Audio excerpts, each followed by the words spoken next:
rotting man lies on his side with his eyes looking straight through you. His body is supine and open to intrusion by autopsy. The lieutenant adjusts his glasses and takes a deep breath. The dead man stares in silence as you crack open the ledger. The bright red paper is covered in boxes and lists, describing the condition of his skin and organs in 3 parts. Above those, an 11-field info form needs filling out first. It begins with, "That's you." The corpse is indifferent to your scribblings, just lies there. The next box says, KK57-0803.0815. Next, we've heard the nom de guerre, Lely. It's better than nothing. Write it down. What's next? Date of birth? NA. Roughly 50. the corpse looks ageless, like meat on a hook. Mondial. Subgroup Occidental, as per your observation. The pudgy mess looks neither mondial nor occidental. It doesn't even look human. The next line says, Fucky fucky! Male. Pigs can have sex! nor does he look male, with his pregnant belly and indistinguishable face. We're still going with March 4th, 51. What else? 9. Body identified by is non-applicable. 10. Case number is the same as the coroner's case. KK 57 0503 0815 listens motionless, with the cargo belt still around his neck. Only one box remains. None, at least not after the initial examination.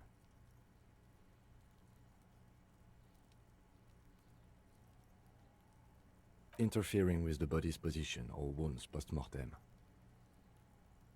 How did you not know that? Aren't you a cop? You're leaving a weak impression here. Say something sure-handed.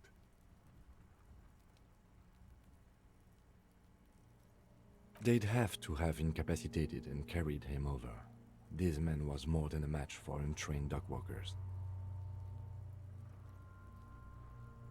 Your central nervous system recognizes this gesture. It's the stations of the breath. Ecclesiastic, religious in nature, a holdout from pre-DeLorean burial rites. It takes him 2 seconds to perform. Then, somewhere in Jamrock North, a small wood shed behind Rosencrantz Row, Lieutenant Nick Feuerbat puts his hand to the chest of a small corpse, no larger than a monkey. It's raining outside, light drizzle. There is darkness in the shed. Elsewhere yet, an obese female sits in a wicker chair, her silhouette bull-like against the window. Outside, Grand Coudon. The day is turning dim for Sergeant Mac Dawson. Hand extended, he approaches, to make sure she is dead more than anything else. The building is tall, 7 stories, wind-wrapped in solitude. Most of the apartments are unoccupied. This was a suicide. The other, an accident. The small one. And so, all across Jamrock, Coal City, GRIH, 42 deceased persons found today. 42 stations of breath. We should start the post-mortem. The corpse cannot feel Kim's hand on his chest. It no longer meaningfully interacts with its surroundings. A thicket of boxes and lists on red copier paper tries to answer why. Clothes. The deceased wears armored boots and white briefs. The make of the briefs is Babrodine, I think. Let's see. See, it's happening. Babrodine, yes. Inexpensive. Size M. Color white. The disappointment is palpable. The red-haired thing was expecting something more lurid. The rest of the clothes have been removed post-mortem by scavengers in order to get to the victim's ceramic armor. Officers are in search of the missing pieces. Removal of the boots is left for processing. Patience.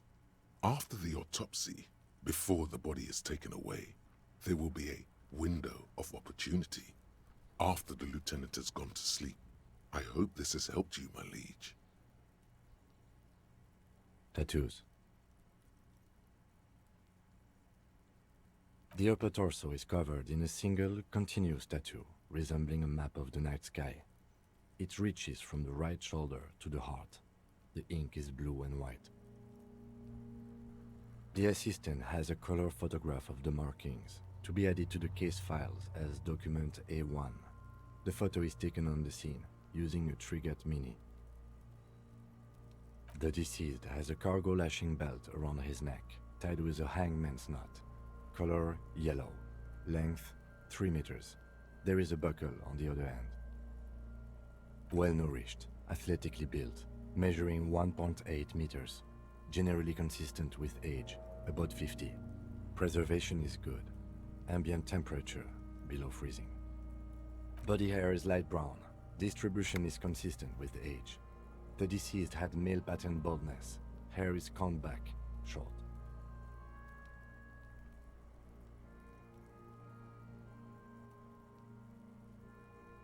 The hair under your latex fingers feels cold to touch, wet. The stench is suffocating.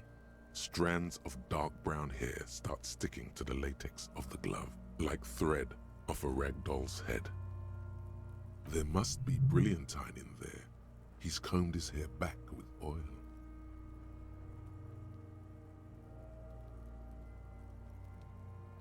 Lividity is consistent with hanging. The head is congested. Contusions are present on the head, chest, and thighs, consistent with stones thrown post-mortem. Low velocity. Fucking low velocity? You think Kuno doesn't know what you're talking about? Velocity was fucking max. Talking shit about Kuno's velocity. In addition, there are bite marks on the face, scalp, and chest, consistent with predation.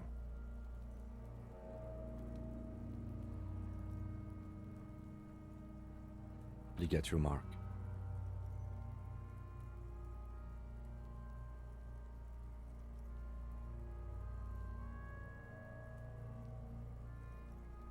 The steel wiring. There's too much of it. We need to remove the belt so we can get to the ligature mark. You got just the right tool for that. The chain cutters.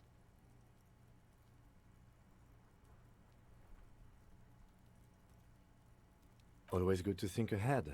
Now, we need to cut the belt to see the ligature mark below. Carefully, with as much precision as you can. See, my pig is gonna fuck his head off. No, he ain't. Your pig's a boring fuck.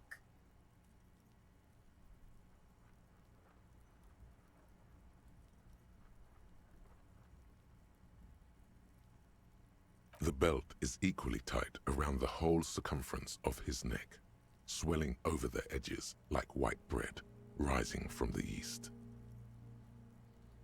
The knot is the weak spot. The chain cutters fit in there, steady now, like a flower arranger. 2 cuts and it should come loose. After some deliberation, you sink the cutters into the knot tying the belt together. You squeeze the rubber handles together, sweat forming on your brow. Snap. The knot is slashed. Another cut and the belt falls apart like a flower bouquet, revealing the dead man's neck and the dark red ligature mark around it. The rope rises to a point, leaving a gap in the ligature mark. The suspension point is in the back of the neck.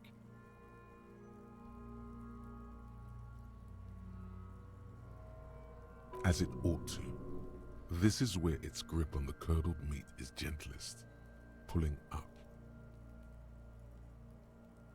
Hemorrhaging is observed on the skin, above and below the ligature mark.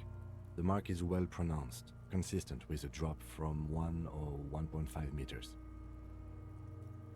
Chest is intact, normal contour, abdomen is protuberant, pelvis intact, genitalia... No! Let's get out and see! I fucking knew it! Genitalia is male and unremarkable. No evidence of injury. The dead man's penis is average-sized, congested from the downward collection of blood. The testicles are uneven in length, hanging underneath. The genitalia is greenish. Marbling is present around the crotch. Back is symmetrical and intact. Upper and lower extremities are intact, but asymmetrical. There are combat injuries on the right hand, thigh, and hip. Bullets have bitten little pieces out of him. It must have been excruciating, especially the hip. Before you is a temple of pain that knew little tenderness in life.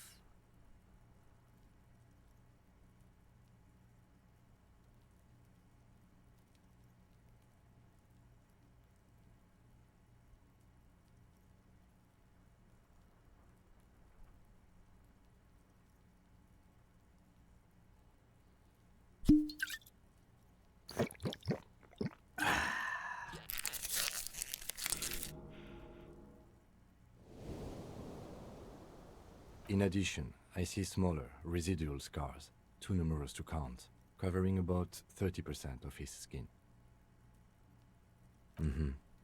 We have a real museum here, of battles, wars. Last item, hands.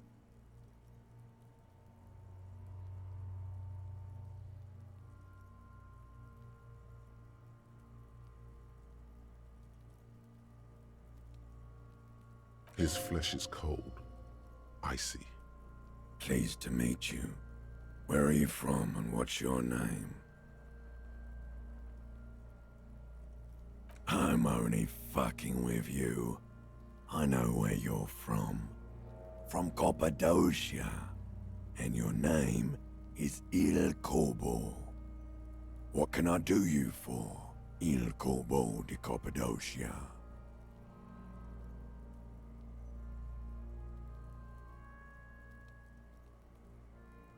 I did, Kobo. I did. Reminded me of when I was just a small boy, before this happened to my face and my body. You did me a kindness there. We should do this more often. Be close like this, I mean. Hands are clean. No sign of injury from struggling.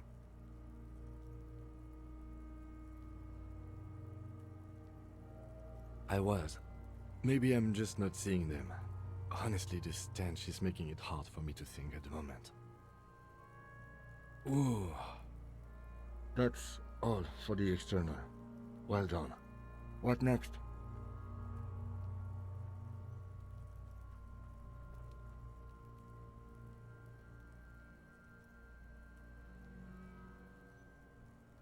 Central nervous system.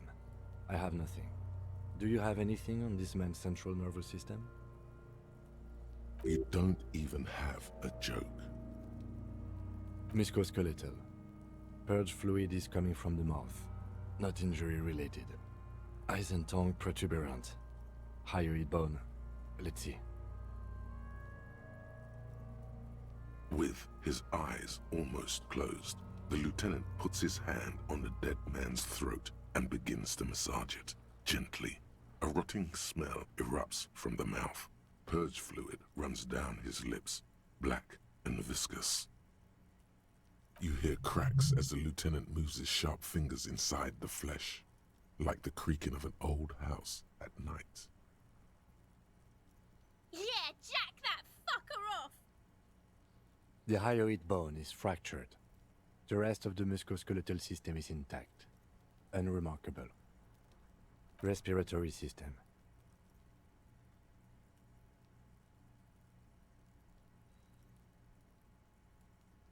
Oral cavity shows no lesions. The victim has received dental implants, possibly after a combat wound. Mouth swollen, hemorrhaging present in mucosa of the lips and mouth. No scream, no sigh of relief rises from the darkness inside. It's humid there. Sickly sweet air, unlike anything living. You feel like you're about to throw up again, straight in that mouth of his. No, you don't. You can keep it in. You can keep anything in. You manage to suppress the contractions trying to enter your stomach. All it takes is concentration. Through it, you see nothing but darkness.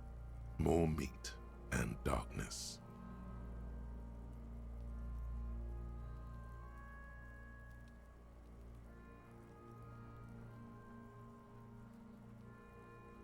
There are ancient mysteries down there, Kobo. Ask me later. Hemorrhaging present in mucus.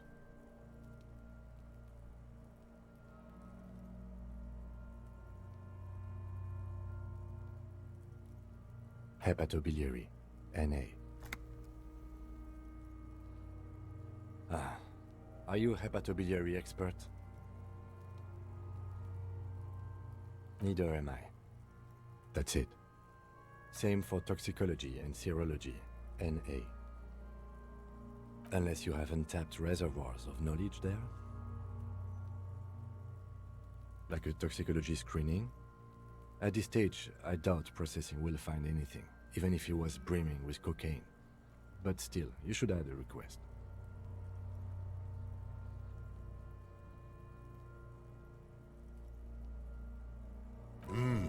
Brimming with cocaine.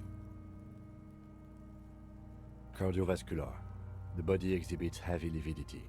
Blood has gathered in the hands, feet, and neck. Hypostasis is visually consistent with the hanging. Gastrointestinal.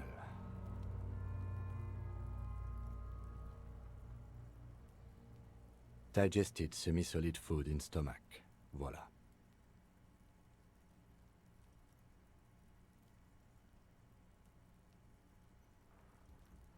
What's next on the list?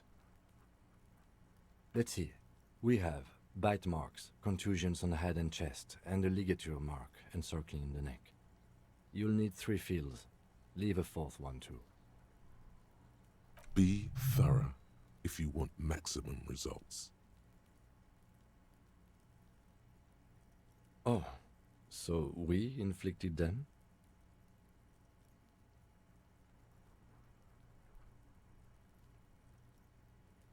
You mean the spin-stabilized munition from a kill A990 muzzleloader lodged in his lung? That was not a team effort. I just missed my shot. Also, let's not mention it. Muddies the water.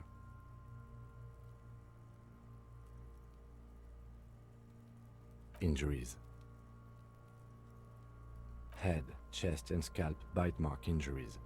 Predation by birds has caused damage to the body. Odontologist does not need to be consulted. And your opinion, officer?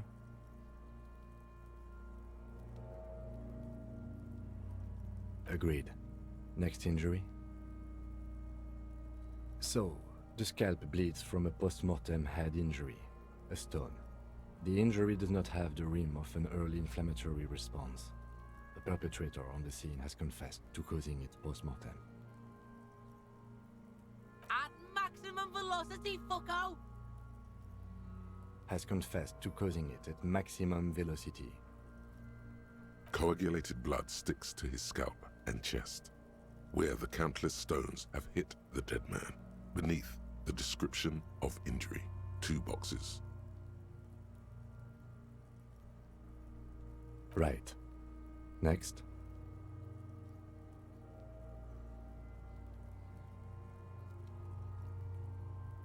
Nothing. Just in case. A dark red abraded ligature mark encircling the neck, with a gap on the nape measuring, let's say, 7 centimeters. The hyoid bone is fractured, the cervical column intact. I see hemorrhaging on the skin, above and below the ligature mark. Depth of the mark, 1 centimeter. No signs of clawing on the neck. Below the note, 2 customary boxes wait to be ticked. The man's head jerks to the side. The ring around his neck is visible. Think for a moment. There's time. Don't rush.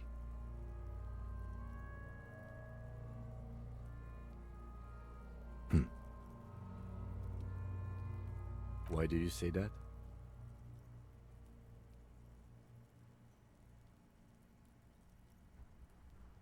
Okay.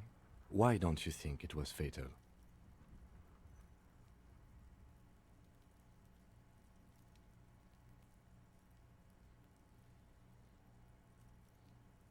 Honestly, I'm not sure there weren't marks on his wrist. That part got blurry for me. The stench. But you are right, I was ready to call this. Now I think we should leave it empty, at least for the time being. Let's wrap this up. I pronounce this field autopsy over.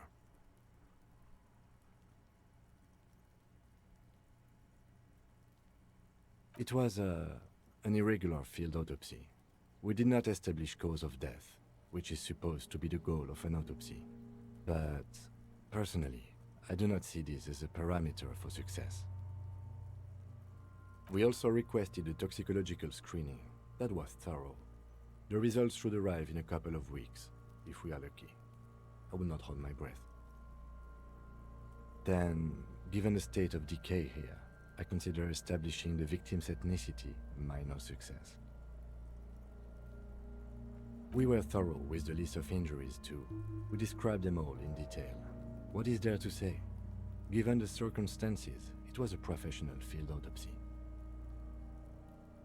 Oh yeah, well done, Master Detective. Maybe a drink is in order? Now, you see, that worries me. You will die if you drink. You know that, don't you? You are proving a useful detective. The organization would miss you. Please get yourself together, the lieutenant from Precinct 57 thinks. I need a copy of that autopsy form. Then I will drive him to Faubourg for processing.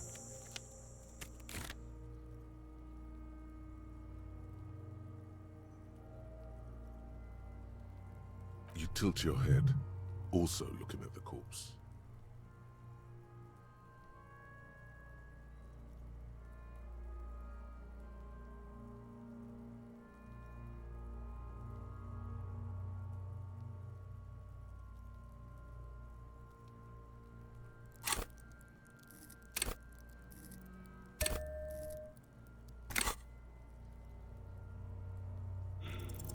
You run your hands over the victim's cold body, his limbs, his torso with its swollen organs. Maybe you should be more thorough. The genitals in his breeches continue to be unnoteworthy. You see the penis of a dead man. Can't get enough of that dick. Do you think we missed something? You can't shake the feeling that there are more secrets concealed in the flesh before you.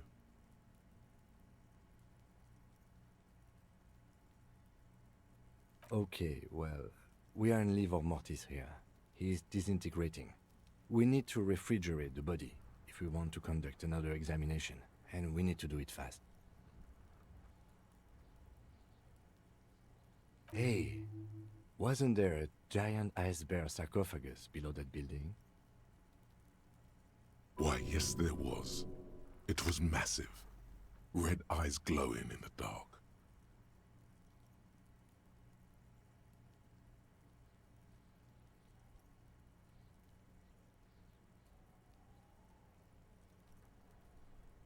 Now, that's an overstatement. It's not actually for storing cadavers, or at least I hope so. I think we should take a look at it first. Make sure it's big enough before we carry him over. Let's move. With every hour, whatever we are looking for in the deceased will become harder to find.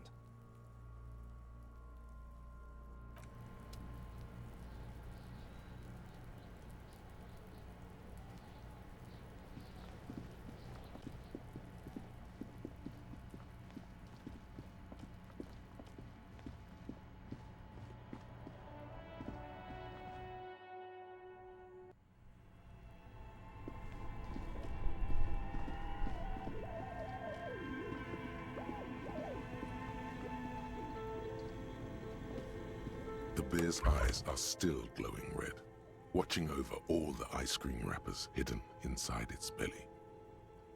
It's certainly an eccentric choice, but it is capacious and cold enough, too. But the optics on this are awful, he thinks. We need to be as silent as we can. Shall we go and get the body, then? I'll take the head, you take the feet. The stairs won't be easy, but we'll manage. The two of you, easily. The body is heavier than you expected and stinkier. It takes half an hour to get it down to the bed, then 10 more to stuff it into the fridge. The lieutenant takes a step back to admire your handiwork. Beautiful. A dead body in a nice bare fridge. This is some of the best police work I've ever done. You've definitely earned a drink after this, perhaps even some pagan rites.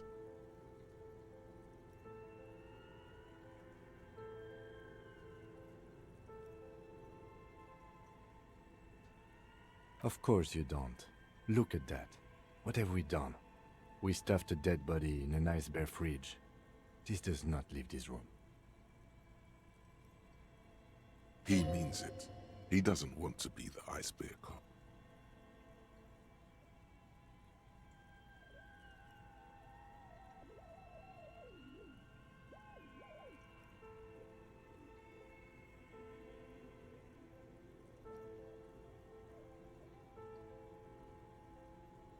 Did we though?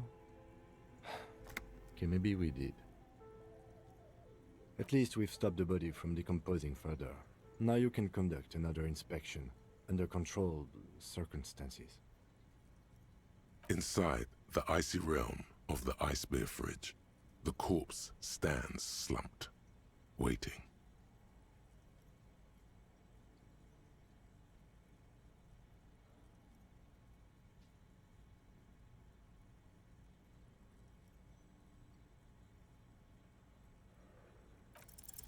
Your arm reaches out and your eyes close, as if by their own volition. It's dark all around. You feel cold, dead flesh through the latex glove. It's right under the palm of your hand.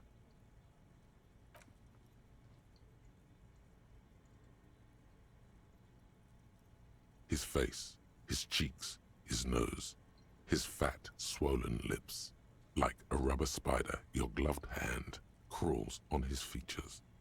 Everything is silent, all around. They are swollen shut. You need to really push to get in. You're not far. It'll come to you. Keep crawling.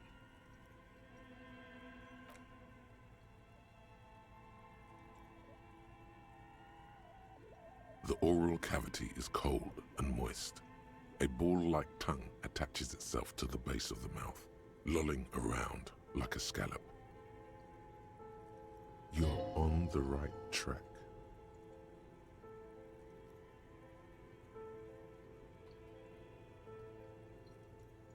The tongue moves freely in the cavity. The mucus of the mouth is slippery, fragile, even through the latex. From the soft meat, teeth are budding. Hard pearls of bone in the gums and in the back of the mouth. Can you feel it? You're so close. Rip his jaws open now. Look in. A vision of black and dark red death, pried open by your hands and studded with teeth. Looks like he's laughing. Death fumes rising from his throat. And there, in the back of his mouth, above the bell of the uvula, right in the soft palate, you see a hole, barely visible to the human eye. It is swollen shut, almost vanished. No larger than 0.4 centimeters in radius, the edges appear darkened.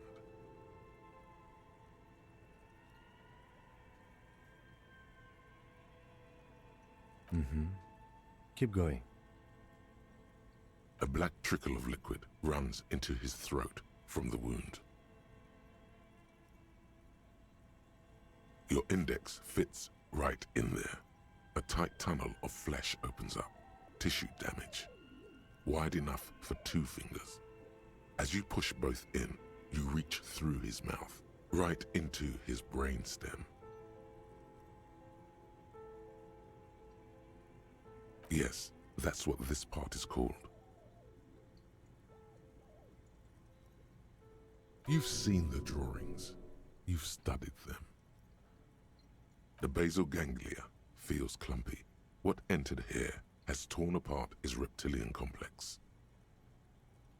The funk soul brother at the back of his head has gone dark forever.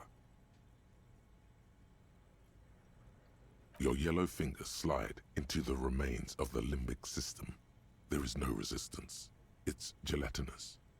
The slug-like structures are damaged too. The tearing extends deep into both hemispheres.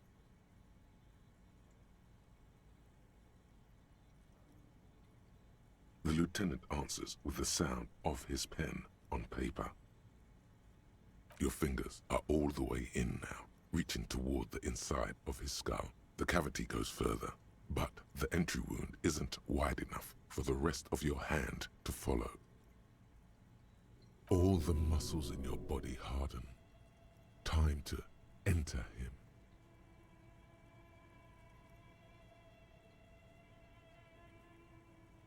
Your fingers reach toward his skull. His cerebral cortex feels like jelly. Cold jelly. Strange fluid streams down your wrist as you push deeper until you feel it on the tip of your finger. Ice cold serrated metal. Its edges cut right through the latex and into your finger. The pain is barely noticeable under the adrenaline rush.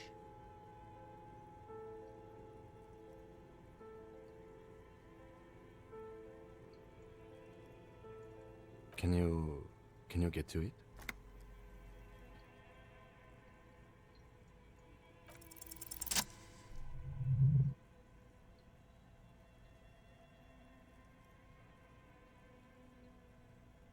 You pick the object between your index and middle finger. Feels sharp, like metal. You press your teeth together. Your jaw is clenched. All you need to do is just...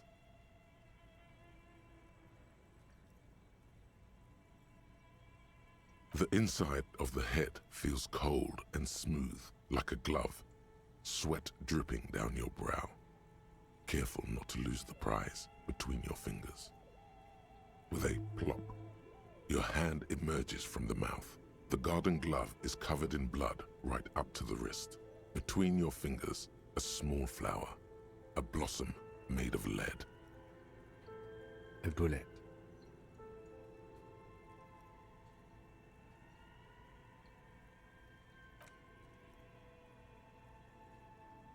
The bullet falls in the bag, leaving a smattering of blood on the plastic.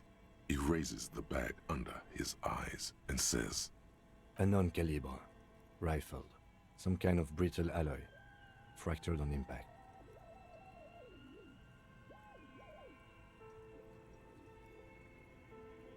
Of course, you deserve it.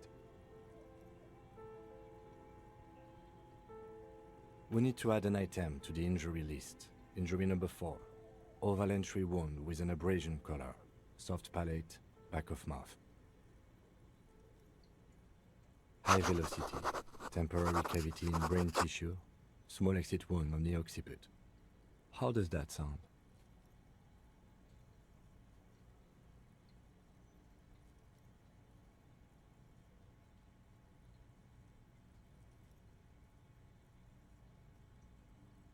Opinion, fatal injury.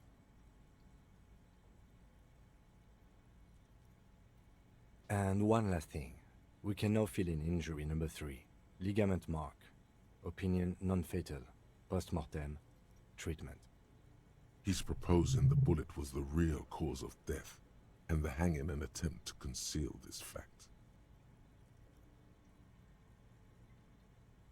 Yes, and the belt around his neck. The hanging. Even dragging him to the yard. All of it was done after this man was already dead. Deadity dead dead. I have had my doubts since you showed me the tracks. Why did they carry him over? Why not march him, I thought. There was no satisfying explanation. There have been other signs too. Small things. We were right not to assign hanging as cause of death, as the perpetrators expected we would. No such luck for them. We didn't fall for it, he thinks. There's pride in there. That's for us to find out. But this, it will make finding them just a little easier. To hide something. The real killer? The real motivation? What really happened here? Oh, you really do. I am glad to hear you say that. Your room in the Whirling in Rags should come with a bathroom. Be sure to make use of it in the evening. Yes, we should take a closer look at it. I am certain it has more to tell us. This little thing could reveal much about the weapon that shot it. We bag the corpse and carry him to the holding pen of my kinema. I can transport him to processing myself, but I will be gone for the rest of the day.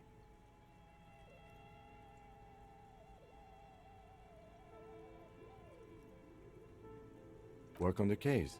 Tend to personal matters. Try not to do anything too dangerous. An officer needs backup in a neighborhood like this. I'll leave that choice to you. And one more thing. Great work, detective. The word lingers in the air of the basement. Far away, ice cream makers are buzzing, and the sea wind blows outside. Detective.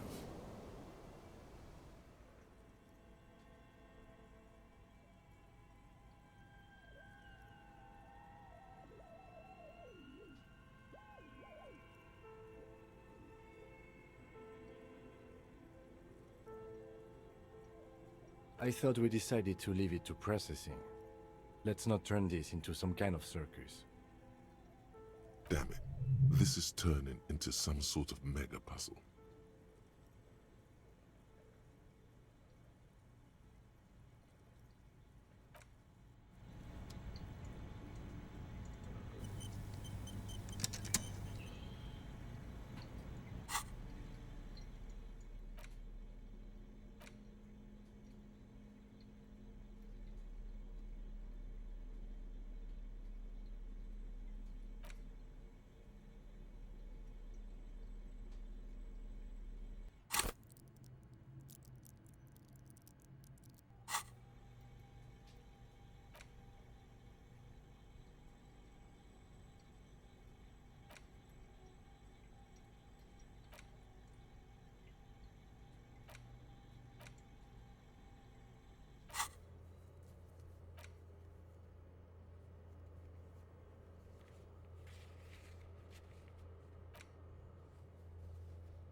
Yes?